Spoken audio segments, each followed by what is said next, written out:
Hello everyone, इस video में हम करेंगे एक्सरसाइज 10.1। और जैसे कि आप सभी जानते हो कि इससे पहले वाली वीडियो में हमने चैप्टर 10 का बेसिक इंट्रोडक्शन किया था। तो अगर अभी तक आपने वो वीडियो नहीं देखी है तो प्लीज़ पहले जाकर आप वो वीडियो देख लीजिए, नहीं तो आपको एक्सरसाइज 10.1 समझ में नहीं आएगी। तो चलिए स्टार्ट करते हैं एक्सरसाइज 10.1। और यहाँ पर फर्स्ट सम है फिल इन द ब्लैंक्स, जिसका फर्स्ट पार्ट है the centre of a circle lies in dash of the circle. और यहाँ पर दो ऑप्शन हमें दिए गए हैं, एक्सटीरियर एंड इंटीरियर। मीन्स हमें ये बताना है कि जो सर्कल का सेंटर होता है वो सर्कल के एक्सटीरियर में लाई करता है या वो सर्कल के इंटीरियर में लाई करता है। तो जैसे कि आप सभी जानते हो कि किसी भी सर्कल का सेंटर उस सर्कल के अंदर यानी कि उसके इंटीरियर में ही होता है, तो इसलिए यहाँ पर फर्स्ट पार्ट का आंसर हो जाएगा इंटीरियर। इसके बाद second part, a point whose distance from the centre of a circle is greater than its radius lies in dash of the circle. और सेम दो ऑप्शन यहाँ पर भी हमें दिए गए हैं, एक्सटीरियर एंड इंटीरियर। तो हमसे यहाँ पर ये पूछा गया है कि किसी सर्कल के साथ अगर हम एक ऐसा पॉइंट मार्क करते हैं जिस पॉइंट की डिस्टेंस उस सर्कल के सेंटर से अगर मेज़र की जाए तो वो डिस्टेंस सर्कल की रेडियस से ज़्यादा होनी चाहिए, ग्रेटर होनी चाहिए। तो वो पॉइंट सर्कल के इंटीरियर में लाई करेगा या सर्कल के एक्सटीरियर में लाई करेगा। तो जैसे कि आप सभी जानते हो कि हमने यहाँ पर एक सर्कल को ड्रॉ किया है और ये सर्कल का सेंटर है। सर्कल के सेंटर को सर्कल के किसी भी पॉइंट के साथ हम ज्वाइन करते हैं तो इस लाइन सेगमेंट को हम बोलते हैं रेडियस। अब हमें ये कहा गया है कि एक ऐसा पॉइंट हमें यहाँ पर मार्क करना है जो सर्कल के सेंटर से अगर उसकी डिस्टेंस मेज़र की जाए तो वो डिस्टेंस रेडियस से ज़्यादा होनी चाहिए, यानी कि रेडियस से ग्रेटर होनी चाहिए।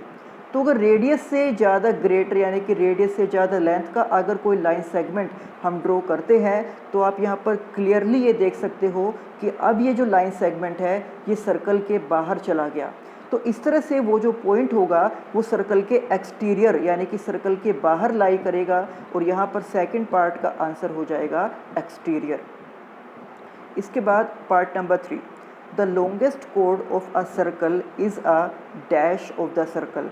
तो ये मैंने आपको इससे पहले वाली वीडियो में बताया था चैप्टर 10 के इंट्रोडक्शन में कि सर्कल के अंदर जितने भी कोड हम ड्रॉ करते हैं उनमें से लॉन्गेस्ट कोड यानी कि सबसे लंबी जो कोड होती है वो उसको हम बोलते हैं सर्कल का डायमीटर। यानी कि किसी भी सर्कल में अगर हम कई सारी कोड्स को ड्रॉ करें तो इनमें से जो कोड सर्कल के सेंटर से पास करती है उसी की लेंथ सबसे ज़्यादा होती है और उसको हम बोलते हैं सर्कल का डायमीटर।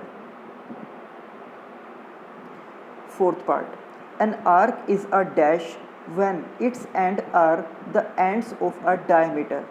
तो जैसे कि आपको पिछली वीडियो में मैंने बताया था कि सर्कल के अंदर अगर हम दो पॉइंट्स मार्क करते हैं, सर्कल के सरकमफेरेंस यानी कि उसकी बाउंड्री पर अगर हम दो पॉइंट मार्क करते हैं ए एंड बी, तो इस तरह से वहाँ पर दो आर्क बनती है, एक ये आर्क और दूसरी ये आर्क। तो इनमें से छोटी आर्क को हम बोलते हैं माइनर आर्क और बड़ी आर्क को हम कहते हैं मेजर आर्क।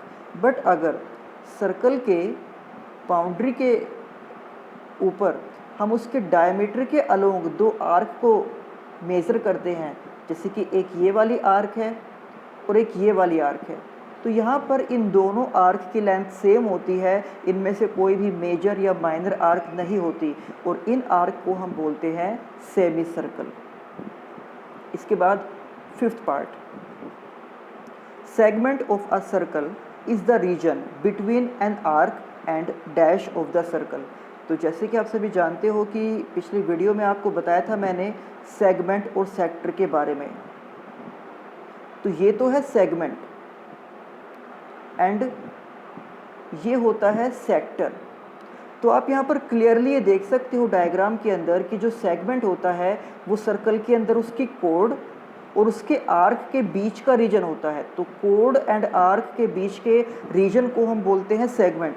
और हमसे यहाँ पर यही पूछा गया है कि जो सेगमेंट होता है सर्कल का वो आर्क और दूसरे किस चीज़ के बीच में आता है। तो ये आर्क है और ये है कोड, तो इसलिए यहाँ पर हम लिख सकते हैं कोड कि जो सेगमेंट है वो सर्कल के अंदर आर्क और कोड के बीच का रीजन होता है। तो इसलिए यहाँ पर फिफ्थ पार्ट का आंसर हो जाएगा code. After that six part, a circle divides the plane on which it lies in, कि एक प्लेन के ऊपर जब हम सर्कल को ड्रॉ करते हैं तो वो उसको कितने पार्ट्स में डिवाइड करता है।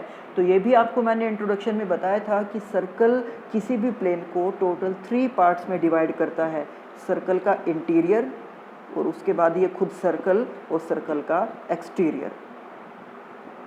इसके बाद सम नंबर 2, तो यहाँ पर कुछ स्टेटमेंट्स हमें दी गई हैं और हमें बताना है कि ये स्टेटमेंट ट्रू हैं या फिर फॉल्स हैं।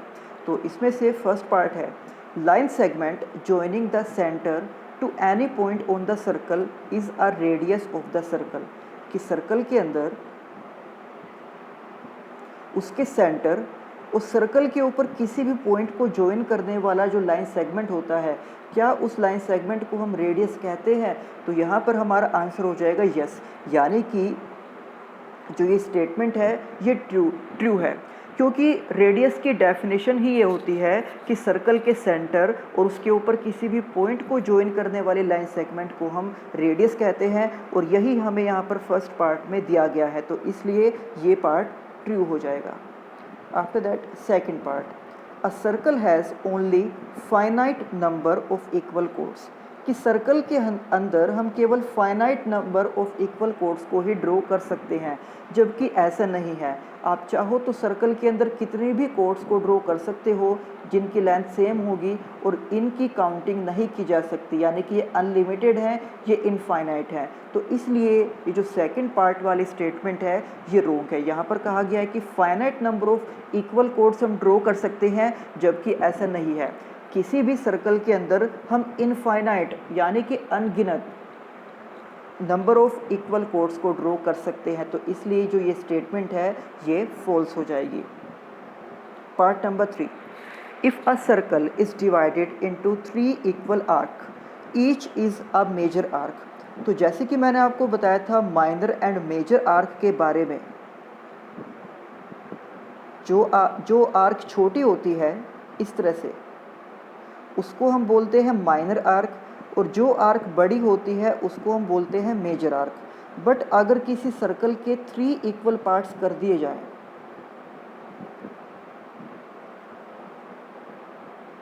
तो यहाँ पर एक ये आर्क है,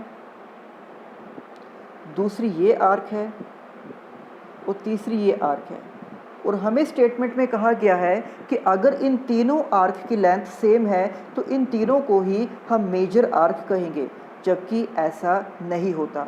आप ये देख सकते हो कि जब हमने सर्कल के अंदर उसके 3 पार्ट्स किए हैं तो वो तीनों ही पार्ट सर्कल के हाफ से कम है, यानी कि वो सेमी सर्कल से कम है, और अगर वो सेमी सर्कल से कम है तो हम उसको मेजर आर्क नहीं कह सकते, यानी कि यहाँ पर जो ये थर्ड स्टेटमेंट है ये थर्ड स्टेटमेंट भी फॉल्स है। इसके बाद फोर्थ पार्ट, अ कोड of a circle which is twice as long as its radius is a diameter of the circle, यानी कि सर्कल के अंदर एक ऐसी कोड जो उसके रेडियस के ट्वाइस के इक्वल होती है, क्या उसको हम डायमीटर कह सकते हैं। तो यस, ये हमेशा पॉसिबल यही होता है। ये डेफिनेशन में भी मैंने आपको बताया कि रेडियस का 2 टाइम्स यानी कि जो रेडियस का डबल होता है उसको हम बोलते हैं डायमीटर, और यही इस स्टेटमेंट में कहा गया है। तो इसलिए ये वाली स्टेटमेंट पूरी तरह से पॉसिबल है, यानी कि ये स्टेटमेंट ट्रू है। Fifth part, sector is the region between the code and it's corresponding arc, कि सर्कल के अंदर जो सेक्टर होता है वो कोड और आर्क के बीच का रीजन होता है। जबकि मैंने आपको पिछली वीडियो में बताया था कि इस तरह से जो रीजन बनता है उसको हम बोलते हैं सेगमेंट, एंड इस तरह से जो रीजन बनता है उसको हम बोलते हैं सेक्टर। और आप यहाँ पर डायग्राम में क्लियरली ये देख सकते हो कि सेक्टर के लिए हमें क्या ड्रॉ करना होता है, वहाँ पर 2 रेडियाई एंड एक आर्क।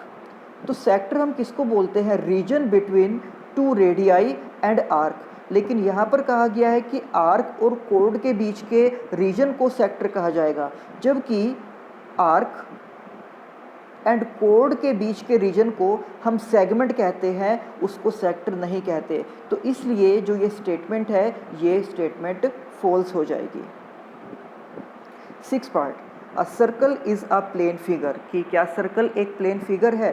तो ये स्टेटमेंट बिल्कुल पूरी तरह से सही है कि यस, सर्कल एक प्लेन फिगर होता है, यानी कि सर्कल एक 2 डायमेंशनल शेप है जिसको किसी भी प्लेन पर हम ईजिली ड्रॉ कर सकते हैं। तो ये थी एक्सरसाइज 10.1। अब नेक्स्ट वीडियो में हम करेंगे एक्सरसाइज 10.2। तब तक आप इस एक्सरसाइज की अच्छे से प्रैक्टिस करना। तो मिलते हैं आपसे नेक्स्ट वीडियो में। Thank you.